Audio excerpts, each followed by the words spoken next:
Guys, holiday season na naman, and you know what that means? That means na may license tayo para mag-enjoy, lalo-lalong na sa pagkain, yung favorite ko, of course. At syempre, ang favorite natin mga Pinoy ay ito, a nice hot bowl of bulalo. Kaya puro Batangas delicacies or dishes yung aming binibenta dito sa Andes. Kasi po, taga Batangas ako, tsaka taga Mindoro. So itong mga pagkain ito, kinalakihan na po namin. Bata pa lang ako, marunong na ako magluto ng bulalo. And dahil na rin sa nag-aaral ako ng culinary arts, so na-develop ko na rin yung recipe. Target market kasi namin dito, usually mga empleyado, tsaka mga masa. So, yung price namin, nagre-range lang siya ng 55 pesos. Meron kami 45 pesos mga tops, mga susulog. Pero mga bulalo namin, 145 pesos. Sa aming super lomi, 145 pesos lang. And that's good for 3 to 4 person na.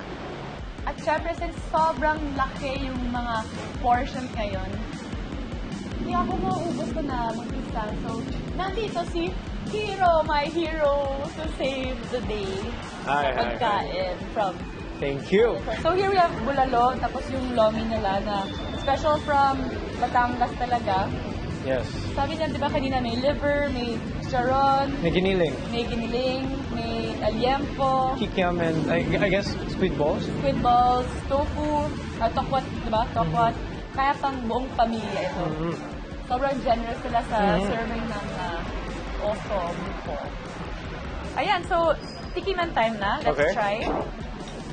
And while we're serving ourselves, pakwento naman yung role mo sa My Little Nanay.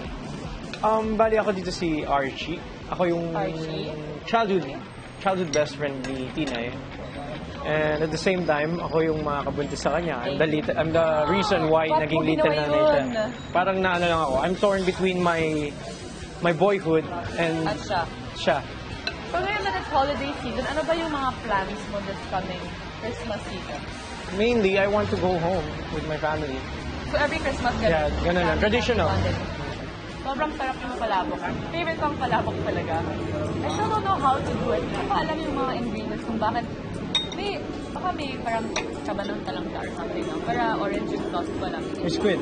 May squid din. Super sarap ito. Here, I'm excited. Hindi ko mabubusog ako dito talaga. At dito sa Andes Bulalo, hindi lang bulalong serve, may grill din dito sa Andes. And the grill is right there. We're gonna check later. So, Masarap yung yung bulalo nila. Actually. Oh my God! Tingnan niyo to. Like you can bring friends here. Ito muna. Oh, thank you. Oh my God, but wait, there's more. Ano to? Gotong Batangas na walang rice. Gotong Batangas na walang... Na walang rice? Pork chicken.